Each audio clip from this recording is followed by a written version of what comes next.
सभी लोगों का स्वागत है। आज का अध्ययन में हम चलते हैं मत्ती रचित सुसमाचार का 7वां अध्याय में। 7वां अध्याय की शुरुआत में हमने पिछले बार पढ़ा था कि पहला पद में यीशु मसीह कहता है, हिंदी ट्रांसलेशन में दोष मत लगाओ, और जो लोग अंग्रेजी में बाइबल पढ़ते हैं उसमें लिखा है डू नॉट जज। यहाँ पर हिंदी में जो दोष शब्द है और अंग्रेजी में जो जज शब्द है उसका यूनानी शब्द जिस तरह से यहाँ पर प्रयोग किया गया है वो है क्रीनेथे, जो कि क्रिया है, वर्ब है, और इसका रूट नाउन जो है वो है क्रीनो। आपको ये ग्रीक शब्दों को लिखने की जरूरत नहीं, मैं आपको सिर्फ इसलिए बता रहा हूँ क्योंकि आगे अध्ययन में आपको समझ में आएगा कि मैंने ये यूनानी शब्द क्यों बताया। और इस यूनानी शब्द का अर्थ है दो चीजों के बीच में अंदर करना, या किसी भी बात को लेके या किसी भी व्यक्ति को लेके निर्णय लेना या परखना। और इस बात को जब इस पहला पद में, 7वां अध्याय के पहला पद में जो बात बताई जा रही है कि हिंदी में दोष मत लगाना, अंग्रेजी में डू नॉट जज, इस बात को जब हम इसके संदर्भ में पढ़ेंगे, यानी दूसरा, तीसरा, चौथा और पांचवा और छठवां पदों को एक साथ लेके पढ़ेंगे, तो हमें समझ आता है यीशु मसीह यहाँ पर ये कह रहा है कि किसी की भी आलोचना मत करो, किसी पर भी आरोप मत लगाओ या किसी पर दोष मत लगाओ। यानी किसी भी व्यक्ति को या किसी भी बात को गलत रीति से, या किसी व्यक्ति को लेके या किसी बात को लेके गलत रीति से फैसला मत करो, निर्णय मत करो, या गलत रीति से मत परखना। यानी सही सही हमें बात को समझने की जरूरत है, परखने की जरूरत है और निर्णय लेने की जरूरत है। याकूब की पत्री का 4 अध्याय में 11वें और 12वें पदों में एक बात बताई गई है, और उसमें ये कहा गया है कि दूसरों की निंदा करने और उन पर दोष लगाने के बारे में लिखा है। और उन दोनों पदों का जो निचोड़ है वो ये है कि खुद को धर्मी या श्रेष्ठ ठहराकर दूसरों पर दोष मत लगाओ। और ये सच है कि हम अक्सर दूसरों पर हिंदी में दोष लगाते हैं और अंग्रेजी में वी डू जज पीपल। अब ध्यान रखिए, अंग्रेजी में जज है और हिंदी में दोष लगाना है, लेकिन हर जगह इस यूनानी शब्द को दोष लगाना करके या दोष लगाना शब्द का इस्तेमाल करके अनुवाद नहीं किया है। थोड़ा सा आगे जाके मैं आपको दिखाऊंगा किसी और बाइबल के एक और पद में से। इसलिए मैं दोनों शब्दों को एक साथ बोल रहा हूं, अंग्रेजी में जज और हिंदी में यहाँ पर 7वां अध्याय का पहला पद में जो दोष लगाना है, हिंदी में जो बताया गया है वो हिंदी में जो दोष लगाना शब्द इस्तेमाल किया गया है अनुवाद में, वो काफी हद तक सही है, क्योंकि यही अर्थ निकलता है इस संदर्भ में। और मैंने कहा कि हम अक्सर दूसरों को जज करते हैं या दूसरों को लेके फैसला करते हैं, निर्णय लेते हैं, परखते हैं या अंदर करते हैं। और ये भी सच है कि हम मुंह से कभी कुछ नहीं बोलते, लेकिन मन में ये सब कुछ कर लेते हैं। और मैं जानता हूं अपने बारे में, मैंने कई बार कई व्यक्तियों को लेके ऐसा किया है, लेकिन मैं परमेश्वर का धन्यवाद करता हूं कि ज्यादातर समयों में पवित्र आत्मा ने मुझे बताया है, मुझे डांट मिली है और मैंने अपने विचार को फिर बदला है, ठीक किया है, यानी मैंने रिपेंट किया है। और अब मैं पहले के जितना नहीं करता, क्योंकि जो जानबूझकर अपनी गलतियों को या अपने पापों को नजरअंदाज करके दूसरों पर उंगली उठाते हैं, यानी अपने बड़े बड़े पापों पर को नजरअंदाज करके दूसरों के छोटे छोटे पापों पर उंगली उठाते हैं, उन पर परमेश्वर का क्या होगा? अंग्रेजी में जजमेंट, यानी फैसला होगा।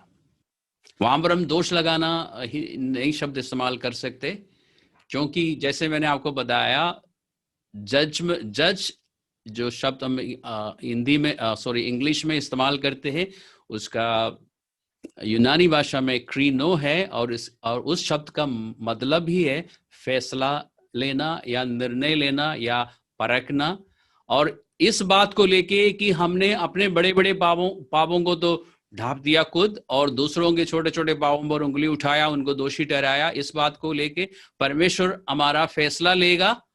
और मैंने पिछले सेशन में आपको ये भी बताया कि जजमेंट यानी जब हम फैसला लेते हैं, उस फैसले का एक अंजाम भी होता है, एक रिजल्ट होता है। और कई बार परमेश्वर का जो फैसला होता है किसी भी व्यक्ति को लेके, उसका अंजाम जो है, रिजल्ट जो है, अच्छा नहीं होता। जैसे सोदोम और गोमोरा के साथ हुआ था, रिजल्ट अच्छा नहीं था। लेकिन जजमेंट का शब्द अर्थ जो है फैसला लेना है, और फैसले के बाद दंड भी मिल सकती है और करुणा भी मिल सकती है। परमेश्वर ने फैसला लिया कि आज ओएचएन के सारे लोगों को बख्श देते हैं, करुणा देते हैं, तो वो भी जजमेंट है। लेकिन जजमेंट का नतीजा क्या निकला? करुणा मिली। और जजमेंट का नतीजा जो है सजा यानी दंड भी हो सकती है। यानी जजमेंट जो हम बोलते हैं अंग्रेजी में, वो अपने आप में दंड नहीं है।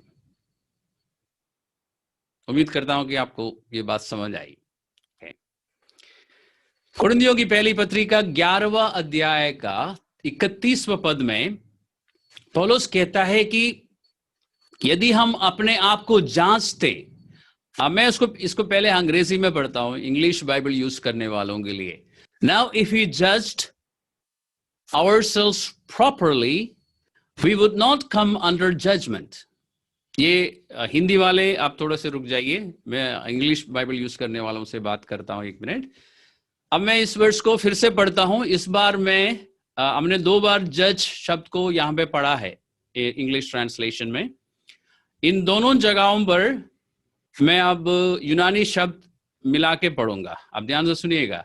नाउ इफ वी जज्ड, यूनानी में डायक्रीनोमेन, और मैं धीरे से पढ़ रहा हूं, धीमी इसमें पढ़ रहा हूं ताकि आप शब्द को पकड़ सके। Now if we judged diakrinomen ourselves properly, we would not come under judgment ekrinometa. तो इन दोनों में आपने क्रीनो शब्द सुना होगा, लेकिन यहां पर इस वर्ष में दोनों वर्ब है, इसलिए इसका रूप में फर्क है। इनफैक्ट ये जो है imperfect indicative active first person plural में है, पहला और दूसरा। सिर्फ डिफरेंस ये है कि एक पासिव वॉइस में है। एनीवे, ये ग्रामर में रुचि रखने वालों के लिए इसलिए थोड़ा सा फर्क है, लेकिन इसका रूट फॉर्म क्रीनो है। लेकिन इसी बात को हम हिंदी में पढ़ते हैं। अगर आपकी बाइबल खुल गई है, पहली कुरिन्थियों 11 का 31, वहां पर पौलुस क्या कहता है? यदि हम अपने आप को जांचते हैं, वो है यूनानी में क्रीनो और इंग्लिश में जज। यदि हम अपने आप को जांचते हैं तो दंड ना पाते। वो दंड शब्द जो है यूनानी में क्रीनो है और अंग्रेजी में जज है, जबकि हिंदी में दंड है। क्यों? क्योंकि उन्होंने हिंदी ट्रांसलेट करने वालों ने जज को दंड इसलिए लिखा क्योंकि जब हमारा फैसला जो हो जाता है, फैसले के बाद जो उसका रिजल्ट है वो दंड है इस संदर्भ में। और ये सारी बातें मैं आपको क्यों बता रहा हूं? क्योंकि ज्यादा दिक्कत आती है अंग्रेजी में पढ़ने वालों के लिए, क्योंकि जज शब्द इस्तेमाल हुआ है जो कि अंग्रेजी के हिसाब से ठीक है, लेकिन आपको संदर्भ में मतलब को समझना जरूरी है आपके लिए। और हिंदी में जो पढ़ते हैं वो ध्यान रखिए कि मत्ती का 7वां अध्याय का पहले पद में 2 शब्द लगाया है, लेकिन बाकी बाइबल में हर जगह 2 शब्द नहीं लगाया गया है। आप इंग्लिश में बाइबल जो यूज करते हैं उनके लिए मैं बता देता हूं, और ये मैं इंग्लिश में बोलने जा रहा हूं, तो हिंदी वाले थोड़े सा सब्र रखिए और इंग्लिश वाले ध्यान से सुनिए। और मैं याद रहा तो मैं व्हाट्सएप में इसको, क्योंकि ये आपको गूगल में कहीं नहीं मिलेगा, क्योंकि ये मैंने लिखा है, तो इसलिए मैं कुछ याद रहा तो आज ही व्हाट्सएप में डाल दूंगा, आप देख सकते हैं। The Greek word krino is translated as judge in Matthew 7:1 and also in many other places. It is also translated as determine, conclude, stand on trial, or consider in other places. We should carefully consider the context in order to understand the meaning of the verse where this word is used. In Matthew 7:1, it is used to mean wrongly judging someone or a situation that results in criticizing, blaming, and accusing someone. अब हिंदी वालों के लिए, क्योंकि हम हिंदी में अध्ययन कर रहे हैं आज, मत्ती 7:1 में जो दोष मत लगाओ आप पढ़ रहे हैं, इस शब्द का अर्थ है अंदर करना, निर्णय लेना या परखना। इसी पद में यानी 7 का पहला पद में प्रभु हमें समझा रहा है कि हमें गलत तरीके से निर्णय या अंदर नहीं करना चाहिए, क्योंकि जब हम ऐसा करते हैं तो हमारे द्वारा दूसरों की आलोचना होती है या फिर हम उन पर आरोप लगाते हैं। तो हमें इसमें से क्या सीखना चाहिए या हमें क्या सीखने को मिलता है? यदि हम अपने आप को फरकेंगे या अपना खुद का फैसला करेंगे या अपने आप को हम जांचेंगे, तो हम दूसरों को या दूसरों पर दोष नहीं लगाएंगे। कैसे नहीं लगाएंगे? दूसरों का गलत निर्णय लेने से दूसरों की आलोचना नहीं करेंगे या उन पर आरोप नहीं लगाएंगे। और अब एक और बात, एक और हकीकत, यीशु मसीह के चेले होने के कारण हमें कई बार निर्णय लेना पड़ता है, और विशेष करके जो अगुवे हैं, जो लीडर्स हैं, उनको विश्वासियों से भी ज्यादा निर्णय लेना होता है, यानी अंग्रेजी में जज करना पड़ता है। उस समय हमें ध्यान रखना चाहिए कि हम जज करने में या निर्णय लेने में जल्दबाजी ना करें, हम सही रीति से निर्णय लें, जैसे कि यीशु मसीह ने यूहन्ना का सुसमाचार का 7वां अध्याय में बताया था कि ठीक ठीक निर्णय लेना चाहिए। और उसके लिए हमारे पास सहायता के लिए 2 चीजें हैं, पवित्र आत्मा है, पवित्र शास्त्र है। यानी पवित्र शास्त्र और पवित्र आत्मा की सहायता से हमें क्या करना चाहिए? दोष नहीं लगाना चाहिए, हमें निर्णय लेना चाहिए। अंग्रेजी में वी शुड जज। यीशु मसीह जज करने के लिए मना नहीं कर रहा है, गलत जज के लिए मना कर रहा है, जिसकी वजह से हम दूसरों पर आरोप लगाते हैं या दोष लगाते हैं। अगर जज के विषय में या इस शब्द के विषय में ज्यादा, या ये बाइबल में ये जो जज शब्द, या अब हिंदी में बताना मुश्किल है कौन सा शब्द है, क्योंकि अलग अलग जगहों पर अलग अलग शब्द इस्तेमाल किया गया है। दंड शब्द भी इस्तेमाल हुआ है हिंदी में, दोष लगाना भी इस्तेमाल हुआ है, न्याय करना भी इस्तेमाल हुआ है हिंदी में। तो इस शब्द के बारे में अगर आप ज्यादा अध्ययन करना चाहते हैं तो डेरिक प्रिंस ने एक छोटी सी किताब लिखी है जिसका नाम है जजिंग व्हेन व्हाई हाउ। एक छोटी सी बुक है और इसमें उन्होंने काफी गहराई से इस पर अध्ययन किया है। मुझे कुछ दिन पहले ये बात याद आई तो मैंने सोचा आपको बता दूं। लेकिन उन्होंने मत्ती 7वां अध्याय का ज्यादा नहीं, पूरे बाइबल में जो जज शब्द आया है उसको लेके अध्ययन किया है। अब हम जजमेंट के बारे में या जज के बारे में या दोष लगाने के विषय में हमने अध्ययन किया। उसके बाद पवित्र शास्त्र में यीशु मसीह ने 6वें पद में एक बात बताई कि पवित्र वस्तु कुत्तों को ना दो और अपने मोती सूअरों के आगे मत डालो, ऐसा ना हो कि वे उन्हें पांवों तले रौंदे और पलटकर तुमको फाड़ डालें। तो हमें आज समझना होगा कि कुत्ता कौन है और सूअर कौन है, क्योंकि ये कुत्ता शब्द और सूअर शब्द जो है मनुष्यों के लिए इस्तेमाल किया है। ध्यान रखिए, जब हम कुत्ता शब्द पढ़ रहे हैं ये 2000 साल पहले की बात है। तो आप जो वोडाफोन के ऐड में जो खूबसूरत कुत्ता आता है उसके बारे में नहीं बात हो रही है, या फिर जो पपी, जो नन्हा सा प्यारा सा पपी जिसको देख के आप लोग बोलते हैं ना बहुत क्यूट है, वो नहीं है। ये उन कुत्तों के विषय में बात नहीं हो रही है।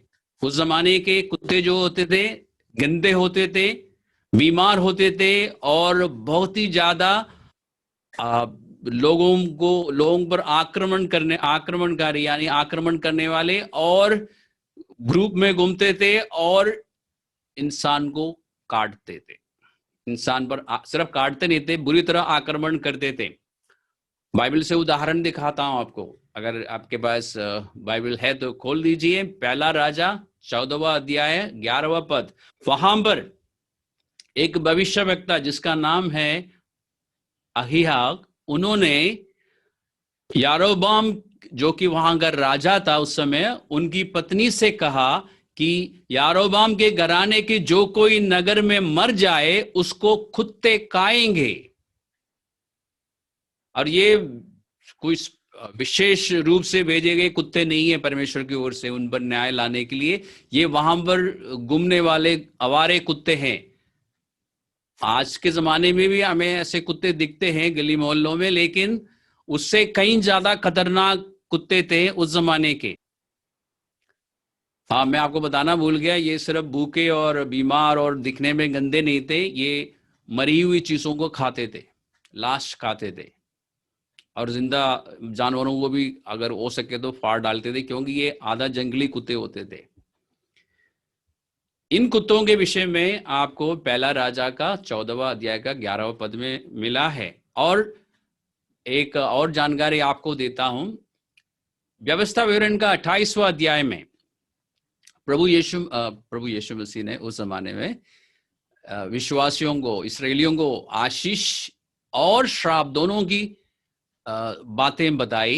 अगर परमेश्वर की आज्ञाओं पर हम चलते हैं तो ये सारी आशीषें हम उनको कहा था कि उन पर होगी, हम पर भी होगी। लेकिन यदि हम परमेश्वर की आज्ञाओं को नहीं मानेंगे, परमेश्वर की बातों के अनुसार नहीं चलेंगे, तो फिर बोला था कि ये सारे श्राप तुम पर आ पड़ेंगे। उनमें से एक श्राप है 28वां अध्याय का 26वां पद में लिखा है कि तेरी लोथ यानी लाश आकाश के भांति भांति के पक्षियों और धरती के पशुओं का आहार यानी खाना होगी, और उनका कोई हाँकने वाला ना होगा। ये एक श्राप है, यानी परमेश्वर कह रहा है कि अगर तुम मेरी बातों को नहीं मानोगे तो तुम्हारी मृत्यु के पश्चात तुम्हारा एक अच्छा डिसेंट बरियल नहीं होगा। और ये श्राप यारोबोम और उनके परिवार पर आ गया परमेश्वर के वचन के अनुसार। और इसमें से हमें क्या सीखने को मिलता है, पूरे बाइबल में, ओल्ड टेस्टमेंट में हमें क्या सीखने को मिलता है कि जो जो आशीष परमेश्वर ने वायदा की थी, उनमें से हर एक आशीष उन पर आती रही, उनको मिलती रही जब तक वो परमेश्वर के वचन पे चल रहे थे। और जितने श्रापों के लिए परमेश्वर ने बोला, वो सारे के सारे श्राप इस्राएल के लोगों पर आते रहे जब वो परमेश्वर के वचन से हट गए थे। ओके, ये एडिशनल जानकारी मैंने आपको दी है, इसका कोई एक्स्ट्रा फी नहीं है। और इसी कुत्ते की तरह सूअर भी बहुत ही गंदे जानवर होते थे और मनुष्यों पर आक्रमण करने वाले होते थे। और यीशु मसीह कहता है कि कुत्ते जैसे कुछ लोग होते हैं और सूअर जैसे कुछ लोग होते हैं, उनको पवित्र वस्तु नहीं देना चाहिए। और हमारे पास जो कीमती चीज है, यानी जैसे यहाँ पे मोती जो है, मोती एक कीमती वस्तु है, वो उनके सामने नहीं डालना चाहिए, उनको नहीं देना चाहिए, क्योंकि वो उसकी कीमत, उसका मूल्य को नहीं जानते। अब हमारे पास, अब मैंने कहा कि ये मनुष्यों के लिए इस्तेमाल हुआ है, हमारे पास क्या है जो सबसे पवित्र है और सबसे कीमती है? 1 मिनट का समय आपको दे रहा हूं सोचने के लिए। आपके पास, मेरे पास ऐसा क्या है जो सबसे पवित्र है और सबसे कीमती है, जो आप दूसरों को दे सकते हैं?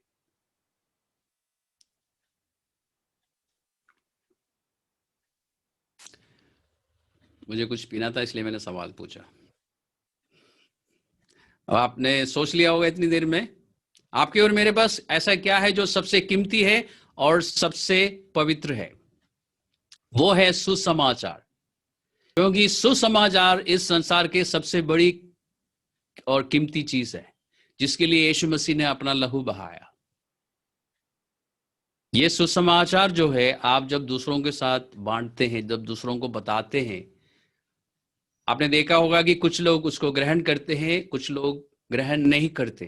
तो ध्यान रखिए, अगर आपने 2-3 बार एक व्यक्ति को सुसमाचार बताया, ठीक ठीक बताया, मैं आपकी टेस्टिमनी की बात नहीं बता रहा हूं, अगर आपने सुसमाचार किसी एक व्यक्ति को 1 से ज्यादा बार बताया और आपने देखा कि उस व्यक्ति ने उस समाचार को ग्रहण नहीं किया, बल्कि उसका निरादर किया, आपकी निंदा की और आपका मजाक उड़ाया या आपका विरोध किया, तो फिर उनको उसके बाद आपको नहीं बताना चाहिए, क्योंकि सुसमाचार जो है कीमती है और पवित्र है। 1, 2, 3 बार मैक्सिमम, उसके बाद आपको नहीं बताना चाहिए। अगर लोगों ने रिजेक्ट किया है तो टाइम खराब मत कीजिए। मैं ये नहीं कह रहा कि उनके लिए प्रार्थना मत करो, मैं ये नहीं कह रहा कि उन पर करुणा मत दिखाओ, लेकिन आप सुसमाचार मत दोबारा उनको पेश कीजिए। आपको याद होगा कुरिन्थियों की पत्री में, अगर आपके पास समय है तो जल्दी से आप खोल सकते हैं, अगर आपके पास बाइबल हैंडी है इस समय। कुरिन्थियों की पहली पत्री में 2 अध्याय का 3 पद में पौलुस कहता है कि मैं जब तुम्हारे बीच में आया तो निर्बलता और भय के साथ और बहुत तरतराता हुआ तुम्हारे साथ रहा। तो 3 बातें वो कहता है, मैं निर्बलता में, भय के साथ और तरतराता हुआ। Okay, in weakness, in fear and in trembling, अंग्रेजी में बाइबल पढ़ने वालों के लिए। और ये जो निर्बलता है या जो कमजोरी है वो यात्रा की वजह से होगा और परसिक्यूशंस यानी सताव की वजह से होगा। क्योंकि यहां पर कुरिन्थ में आने से पहले आपको याद होगा पौलुस और सिलास कहां पे थे? फिलिपी शहर में थे। फिलिपी से निकल के फिर वो थिस्सलुनीके आए, वहां पर भी सताव हुआ। फिलिपी में उनको एक दिन एक रात जेल में भी काटना पड़ा। उसके बाद थिस्सलुनीका आया, थिस्सलुनीका से कहाँ आया आपको याद होगा? बेरिया में आया। बेरिया से फिर बीच में 17वां अध्याय प्रेरितों का काम, उसमें आप देखते हैं कि वो आथेंस में था, वहां पर डिबेट हुआ। ये सब होने के बाद वो 18वां अध्याय प्रेरितों के कामों में आप देखते हैं कि वो कुरिन्थ में पहुंचा। तो वो कहता है कि जब मैं तुम्हारे पास आया, एक तो मैं निर्बल था यानी वीक था, ठीक है, वो इस यात्रा की वजह से होगा। शारीरिक और मानसिक रीति से वो काफी कमजोर था, लेकिन मेरे अंदर वो कहता है कि भय था और मैं तरतराता था। क्यों? क्योंकि मैं समझता हूं कि उस डर का और उस तरतराने का पीछे कई कारण होंगे, लेकिन एक और सबसे इंपॉर्टेंट महत्वपूर्ण कारण मैं समझता हूं यह है क्योंकि पौलुस जानता था कि पौलुस के पास जो सुसमाचार है वो अनमोल है। यानी पौलुस को पता था कि जो सुसमाचार मैं लिए फिर रहा हूं ये बहुत कीमती चीज है, और जो जिम्मेदारी मुझे सौंपी गई है परमेश्वर की ओर से, या परमेश्वर ने जो जिम्मेदारी मुझे सौंपी है, ये बहुत बड़ी है, बहुत प्रभावशाली सुसमाचार को लेके मैं घूम रहा हूं, और जो काम प्रभु ने मुझे दिया है वो बहुत महान काम है, इसको मुझे हल्के में नहीं लेना चाहिए। इसलिए वो तरतराता था, इसलिए वो कामता था, इसलिए वो डर रखता था या एक भय रखता था उस काम के प्रति जो परमेश्वर ने दिया है। तो आप देखिए आपके पास जो सुसमाचार है कितनी कीमती है, और मैं समझता हूं कि हमें इसको हल्के में नहीं लेना चाहिए। अब ये जो सिद्धांत यीशु मसीह बता रहा है कि कुत्तों के सामने और सूअरों के सामने कीमती चीजों को फेंकना डालना नहीं चाहिए और पवित्र चीजों को नहीं डालना चाहिए, ये तो अभी मैंने कहा कि एक तो इसका एप्लीकेशन जो है सुसमाचार को लेके है, जो कि हम उन लोगों के सामने रखते हैं जो जिन्होंने यीशु मसीह पर विश्वास नहीं किया। क्या ये सिद्धांत विश्वासियों के लिए भी लागू है? 100% लागू है।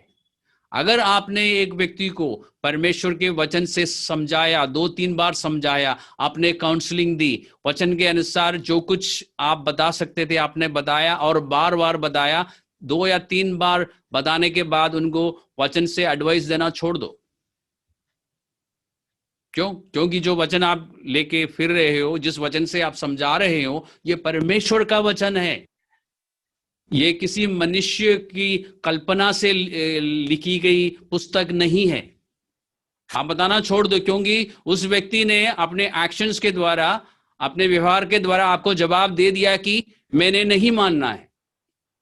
आप समझाते जाओ मैं नहीं मानूंगा या मैं नहीं मानूंगी, तो फिर आप अपना टाइम क्यों खराब करते हैं? मैं विश्वासियों की बात कर रहा हूं। ये सिद्धांत विश्वासियों के लिए भी है।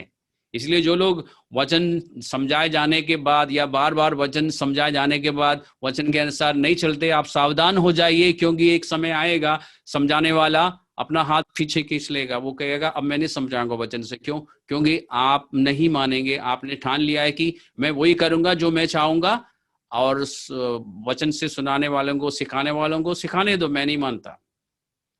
मैंने इसको लेके एक फ्राइडे आपको थोड़ा बहुत हिंट दिया था कि वचन में लिखा है। और इसी तरह क्योंकि वो अपनी इच्छा पर चलना चाहते हैं और परमेश्वर की मर्जी के अधीनता में रहना ही नहीं चाहते। आपको याद होगा 6वें अध्याय में हमने सीखा था, यीशु मसीह ने प्रार्थना करने के बारे में सिखाया। तो क्या सिखाया? कि परमेश्वर से ये प्रार्थना करे कि प्रभु तेरी मर्जी पूरी हो जाए। तो तेरी मर्जी पृथ्वी में पूरी हो जाए, ये तो हम कह रहे हैं, तो इसमें परमेश्वर की मर्जी पृथ्वी पर पूरी होने का मतलब उस पृथ्वी में हम भी रहते ना, मैं भी रहता हूं, तो सबसे पहले मेरी इच्छा ये होनी चाहिए कि मेरे जीवन में पूरी हो। यानी परमेश्वर तू जो चाहता है मैं करने के लिए तैयार हूं। और परमेश्वर क्या चाहता है इस वचन में लिखा है,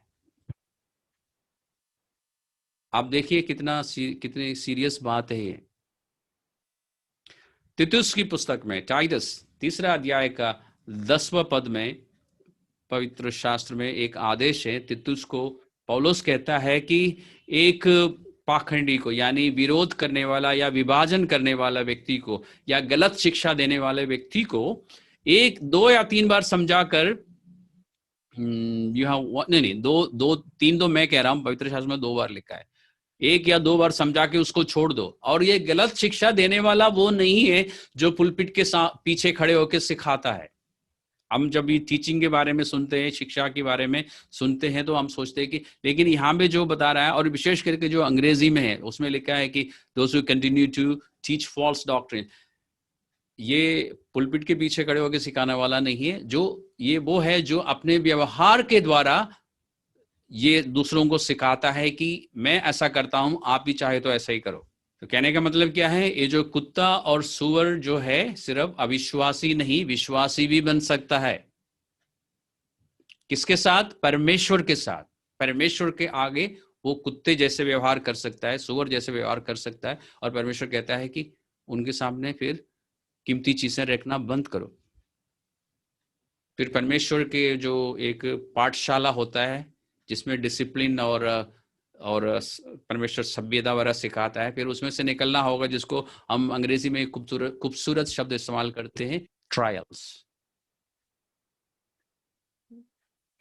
उसके बाद 7वां अध्याय में 7वां पद से लेके 11वां पद तक प्रभु ने मांगने के विषय में बताया। मांगो तो तुम्हें दिया जाएगा, ढूंढो तो तुम पाओगे, और खटखटाओ तो तुम्हारे लिए खोला जाएगा। और ये जो मांगने का शब्द है, इसको लेके टीचर्स के बीच में अभी भी विवाद है। कुछ टीचर्स कहते हैं, बाइबल सिखाने वाले कहते हैं कि ये मांगना शब्द का अर्थ है परमेश्वर से याचना करना, लेकिन कुछ लोग सिखाते हैं कि इस मांगना शब्द का अर्थ मांगना ही है, यानी हमारी मांग, डिमांड अंग्रेजी में।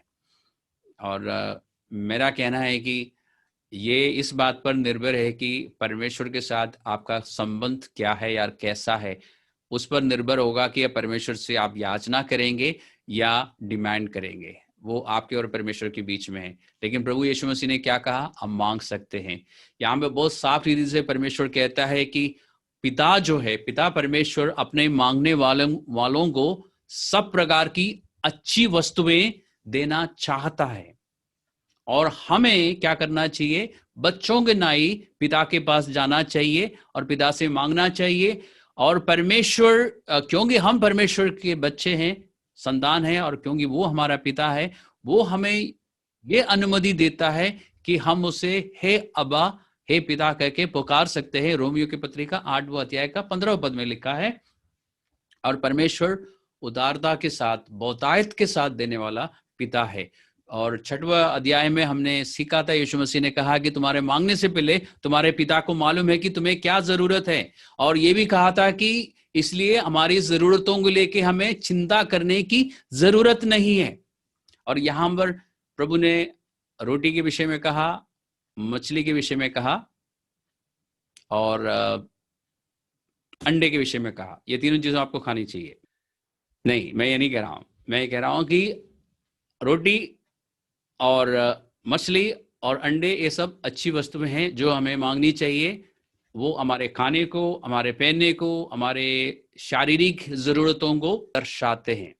इसके साथ साथ हमारी आत्मिक जरूरतों को भी ये रोटी और मछली और अंडे दर्शाते हैं। जैसे कि हमें बुद्धि की जरूरत है, हमें अनुग्रह की जरूरत है, हमें परमेश्वर की करुणा की जरूरत है। अगर कोई किसी को लगता है कि जरूरत नहीं है तो आप हाथ खड़ा मत कीजिए, लेकिन हमें, मुझे मालूम है हम सबको करुणा की जरूरत है, बुद्धि की भी जरूरत है, अनुग्रह की जरूरत है, कभी कभी हमें डायरेक्शन की भी जरूरत है ना, परमेश्वर की ओर से गाइडेंस की जरूरत है अंग्रेजी में। तो ये सब चीजें भी हम मांग सकते हैं। तो ये रोटी और मछली और अंडे जो है इन सब बातों को दर्शाते हैं। पत्थर और सांप और बिच्छू ना मांगिए, क्योंकि पत्थर से नुकसान हम कर सकते हैं, दूसरों पर पथराव कर सकते हैं। और मछली और सांप और बिच्छू दुष्ट आत्माओं को दर्शाते हैं। ये सब चीजें हमें मांगनी नहीं चाहिए परमेश्वर से, यानी इस तरह की चीजें। यानी आपको पता, आप जब भी परमेश्वर से कुछ मांगे तो वो जो कुछ भी आप मांगते हैं वो अच्छा होना चाहिए। और ये कैसे पता चलेगा आपको कि क्या अच्छा है और क्या अच्छा नहीं है? आपके पास एक खूबसूरत किताब है जिसका नाम है पवित्र शास्त्र, इसमें से पता चलेगा। अगर इसमें से आपको बात समझ नहीं आ रही है ठीक से, तो आपके पास एक और है, पवित्र आत्मा, जो आपके साथ है। इन दोनों की सहायता से आपको पता चल जाता है, मुझे पता चल जाता है कि क्या अच्छा है, क्या अच्छा नहीं है। और हम परमेश्वर से अच्छी चीजें मांगेंगे। और प्रार्थना जो है सिर्फ मांगना ही नहीं है, क्योंकि प्रभु ने कहा कि ढूंढो तो तुम पाओगे। तो हमें परमेश्वर की खोज में रहना चाहिए, परमेश्वर की मर्जी को जानने की इच्छा रखनी चाहिए, परमेश्वर की योजना क्या है, परमेश्वर मुझसे क्या चाहता है। इन सब बातों को लेके हमें परमेश्वर के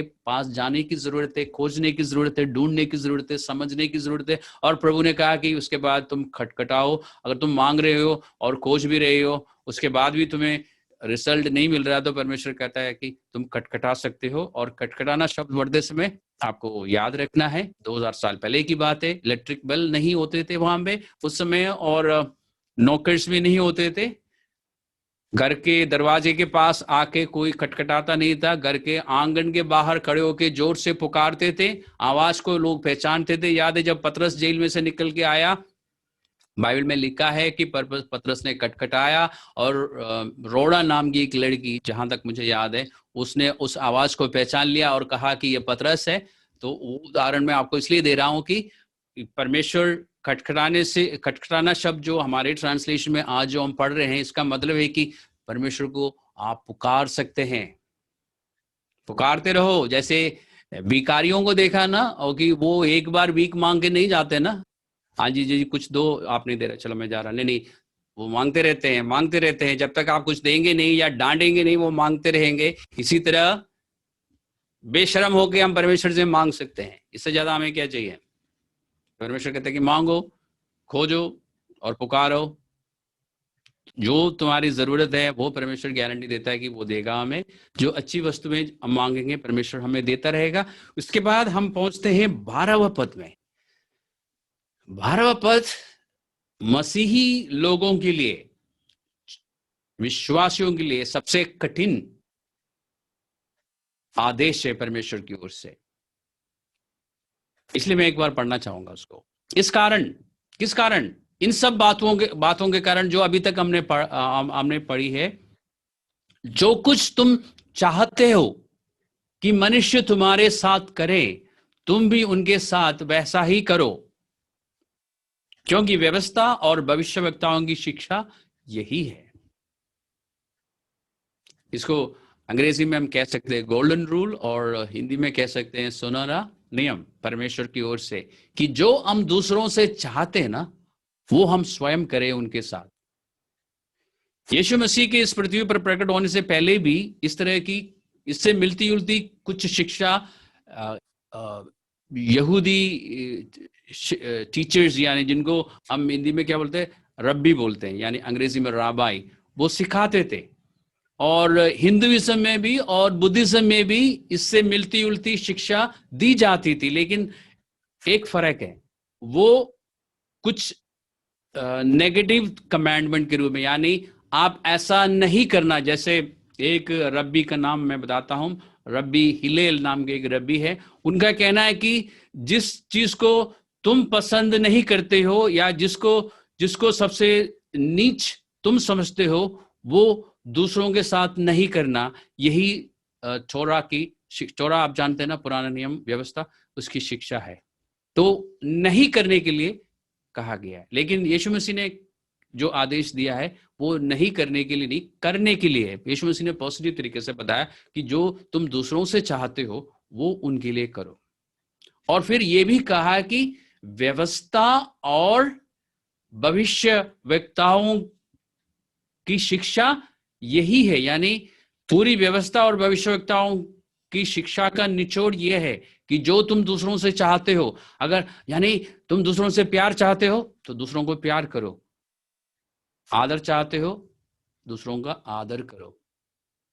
और हमें वैसे भी दूसरों को प्यार करना चाहिए। क्यों करना चाहिए? क्योंकि सभी मनुष्य परमेश्वर की सृष्टि है। दूसरों का आदर करना चाहिए। क्यों करना चाहिए? सभी मनुष्य परमेश्वर की सृष्टि है। लेकिन विश्वासियों को क्यों प्यार करना चाहिए? सिर्फ इसलिए नहीं कि वो परमेश्वर की सृष्टि है, इसलिए भी कि वो परमेश्वर की संतान है और हम कर्जदार है। रोमियो की पत्री का 13वां अध्याय है, उसमें लिखा है कि हम कर्जदार हैं दूसरों को प्यार करने के लिए। तो आपके पास, मेरे पास कोई ऑप्शन नहीं है। इतनी देर में आप बाइबल 13वां अध्याय में पहुंच जाते, देख लेते हैं ऐसा लिखा भी है कि नहीं, या पास्टर जेम्स यूं ही बोल रहे हैं।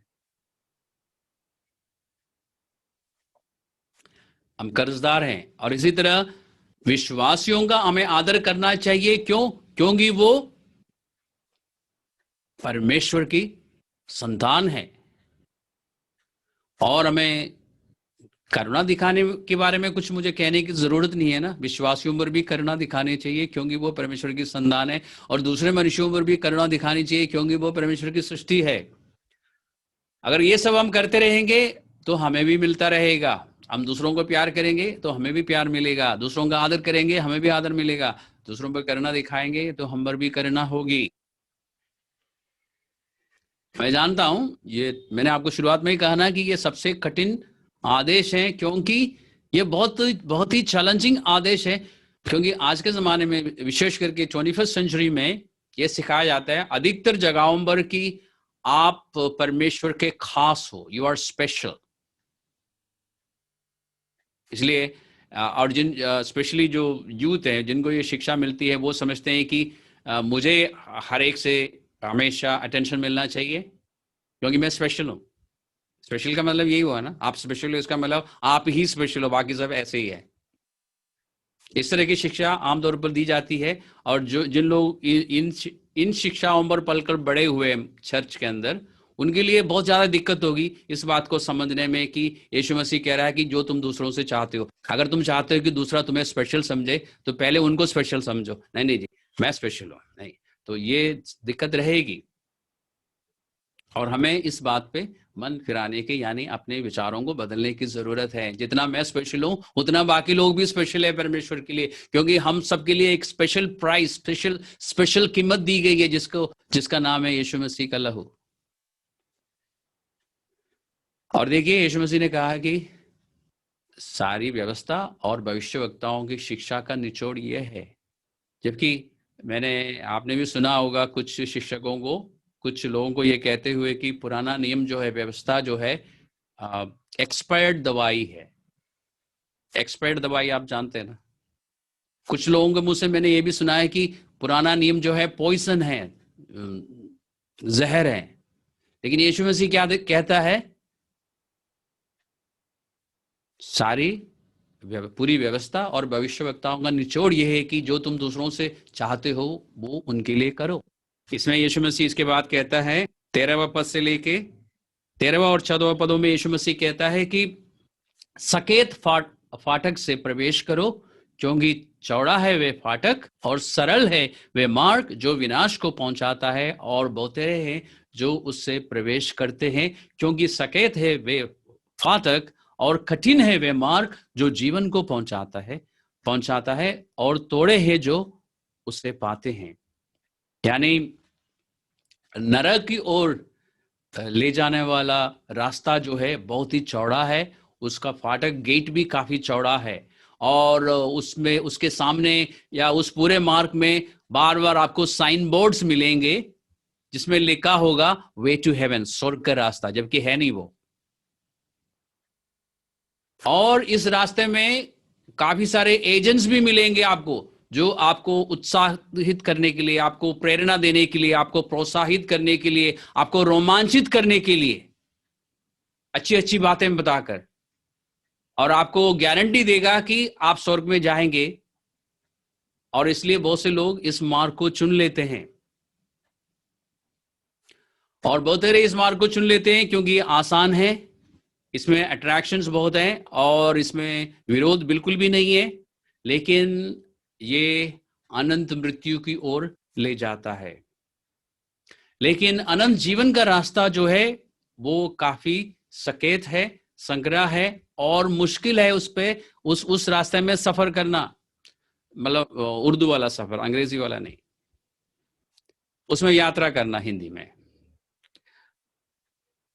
और कुछ ही लोग उसमें से चलते हैं और फिर उस फाटक से प्रवेश करते हैं अनंत जीवन में।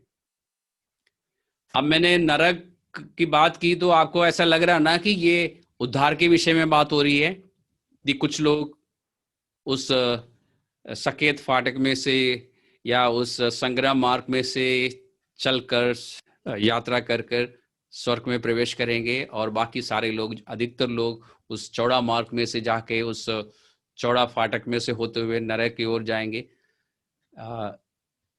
ये उद्धार को लेके भी है और उद्धार के बाद की जिंदगी को लेके भी है। इसमें दोनों, ये दोनों पर लागू है।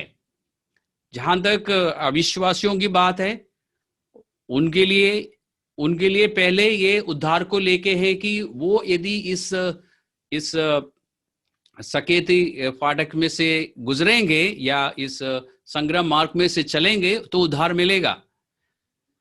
आपको मालूम होगा ना कि मसीह लोग लेके लोग एक टिप्पणी देते ना कि ये बहुत ही नैरो माइंडेड है। आपसे कभी किसी ने कहा है कि आप लोग बहुत नैरो माइंडेड है, तो बुरा मत मानना। आज के बाद अगर आपको कोई कहता है ना कि आप लोग बहुत नारो माइंडेड हो, तो कहने बिल्कुल है जी, हम नारो माइंडेड है, क्योंकि हमारे पास एक संग्रह रास्ता है। हम ये मानते हैं कि एक ही उद्धार करता है और किसी को हम नहीं मानते। हम बहुत ही नारो माइंडेड है इस बात पे, इस पे हम बिल्कुल कम्प्रोमाइज नहीं करते, हम चौड़ा नहीं होते इस बात पे। हम संग्रह मार्ग में रहते हैं। हम मानते हैं कि एक ही उद्धार करता है, हम मानते हैं कि एक ही रास्ता है उद्धार के लिए, वो है वो बलिदान जो यीशु मसीह ने किया है। इसलिए हम नारो माइंडेड है बिल्कुल। तो बुरा मत मानिएगा अगर आपको कोई कहता है कि आप नारो माइंडेड हो। बिल्कुल हम नारो माइंडेड है, हम नारो रास्ते में चलते रहेंगे। और ये जो बात यीशु मसीह बता रहा है कि हमें उस संग्राम मार्ग से चलना चाहिए, उस सकेत फाटक में से निकलना चाहिए, वो चेलों के लिए भी है। क्योंकि साल्वेशन पाने के बाद, यानी उद्धार पाने के बाद, आपको ये जानना है कि उद्धार जो है या साल्वेशन जो है सिर्फ शुरुआत है। आप एक फाटक में से अंदर आए, आपको उद्धार मिला, उसके बाद अभी रास्ता है काफी तय करने के लिए, और वो आपके पास उधर भी चॉइस है। आप चौड़ा मार्ग में भी चल सकते हैं और इस संग्राम मार्ग में भी चल सकते हैं। दोनों का अंजाम फर्क होगा। अगर आप यीशु मसीह का सच्चा चेला बन के रहना चाहते हैं, जिसको लेके 5वां अध्याय में से यीशु मसीह ने बताना शुरू किया, तो आपको उस संग्राम मार्ग से ही चलना होगा। यानी एक तरफ यीशु मसीह का वचन है और दूसरी तरफ पवित्र आत्मा है, उन दोनों के बीच में रहना होगा। अगर आप सड़क के बिल्कुल किनारे जाएंगे, वहां से लात पड़ेगी। यीशु मसीह का वचन इधर को आपको बीच को कर देगा, और आप उधर को ज्यादा जाएंगे वो नाले की तरफ, तो पवित्र आत्मा लात मारेगा कि इधर को सीधा चल, रास्ते में उसमें रहना होगा। और आप चाहते हैं कि नहीं, ये जीवन थोड़ा मुश्किल है, मैं अभी जिंदगी का मजा लेना चाहता हूं, तो आप कूद के उछल के उस रास्ते में से निकल के चौड़ा मार्ग में चल सकते हैं। यही हुआ कि जब यीशु मसीह आएगा, रैप्चर होगा, आप जाएंगे जरूर, लेकिन फिर आप शर्मिंदा होंगे जब आपको इनाम देने के लिए बुलाया जाएगा। फिर 1000 साल के जो परमेश्वर का राज्य है, वहां पर आपको बाहर खड़ा रहना पड़ेगा, क्योंकि अंदर आपके लिए कुछ होगा नहीं। तो ये सब बातें हैं। यानी इस संग्रह मार्ग में आपको बार बार मन फिराना होगा, जिसके बारे में एक संडे पूजा ने सिखाया था। कितनी मुश्किल बातें हैं और सुनने में बहुत ज़्यादा अच्छा नहीं लगा था। मन फिराओ, मन फिराओ, मन फिराते रहो, हर समय बाइबल की बातें, जिंदगी के हर फैसले में बाइबल की बातें, मुश्किल होता ना। और फिर अपने पापों का अंगीकार करना परमेश्वर के सामने, ये सब नहीं होता तो कितना अच्छा था कि अंदर से बदलते जाओ, पुराना मनुष्यत्व को उतार डालो, नया मनुष्यत्व को पहन लो, और फिर खुद के लिए मर जाओ, परमेश्वर के लिए जियो और परमेश्वर की बातों को मानते रहो, हर बात में, हर जगह पे बाइबल की बातों को आगे। सकरा मार्ग है भाई, नैरो माइंडेड। इतना नैरो माइंडेड नहीं होना चाहिए मसीह लोगों को, लिबरल होना चाहिए आज के जमाने में लोग कहते हैं। मैं कहता हूं कि इस संग्राम मार्ग में ही आप चलिए, क्योंकि उसका अंजाम अच्छा होगा। और यहां पर हमेशा आपको अच्छा नहीं लगेगा, अच्छी फीलिंग्स नहीं मिलेंगी आपको, हमेशा ब्लेसिंग्स नहीं दिखाई देंगी। लेकिन इस संग्राम मार्ग में चलने वाला यीशु मसीह के प्रति समर्पित है और यीशु मसीह के लिए जिएगा। आप किसी मनुष्य या किसी, यहां तक कि किसी चर्च का फॉलोअर नहीं है, आप यीशु मसीह का फॉलोअर है, यानी यीशु मसीह का अनुयायी है। चेले का मतलब है कि यीशु मसीह का अनुयायी। और संग्राम मार्ग में चलने का मतलब यह है कि आप परमेश्वर के लिए जी रहे हैं, परमेश्वर आपके लिए नहीं है। जैसे सिखाया जाता ना कि परमेश्वर आपके सारे सपनों को साकार करेगा, बाइबल में कहीं लिखा है क्या? आजकल शिक्षा मिलती है आपको। परमेश्वर आपके लिए है, जैसे कि परमेश्वर कोई जीनी है, आपने 3 बार रगड़ दिया, टड़ा, परमेश्वर ने कहा कि बोलो जी क्या करूं मैं आपके लिए। वो नहीं है परमेश्वर। पवित्र शास्त्र कहता है कि हम परमेश्वर का जो सपना है उसको पूरा करने के लिए इस पृथ्वी पर है। क्या बाइबल में ऐसा कहीं लिखा है?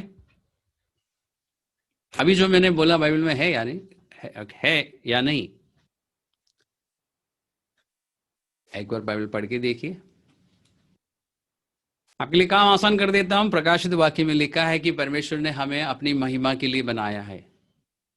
अगर हमारी सृष्टि परमेश्वर ने अपनी महिमा के लिए की है, तो हम किस लिए है यहाँ पर?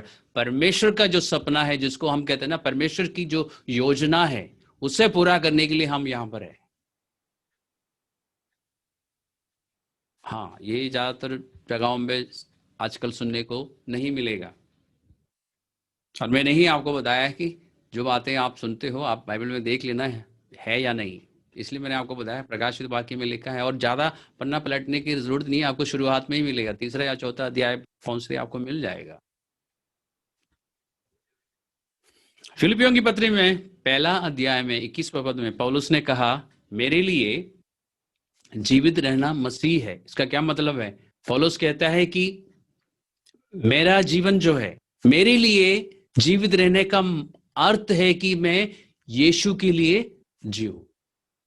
दूसरे शब्दों में वो ये कहता है कि मेरा आनंद का स्रोत जो है, या मेरा जीवित रहने का कारण जो है, वो मसीहा है। यह है संग्राम मार्ग। और यीशु मसीह ने यहां पर अपने चेलों को ये चेतावनी दी कि अगर हम इस संग्रह मार्ग में नहीं चलेंगे, यानी अगर हम उस चौड़ा मार्ग में चलते रहेंगे, तो उसका अंजाम अच्छा नहीं होगा। और मैं क्यों दावे के साथ कह रहा हूं कि ये चेलों के लिए भी है? क्योंकि यहां पर यीशु मसीह बात किससे कर रहा है? अपने चेलों से कर रहा है, जिन्होंने यीशु मसीह पर विश्वास कर लिया था। इसलिए ये जो बात यीशु मसीह कहता है, ये चेलों के लिए भी है और उनके लिए भी है जिन्होंने अभी विश्वास नहीं किया। दोनों के लिए बराबर रीति से ये एप्लीकेबल है, दोनों पर बराबर रीति से ये एप्लीकेबल है। 15 पद से लेके और 29वां पद तक जो है, वो हम अगली बार अध्ययन करेंगे।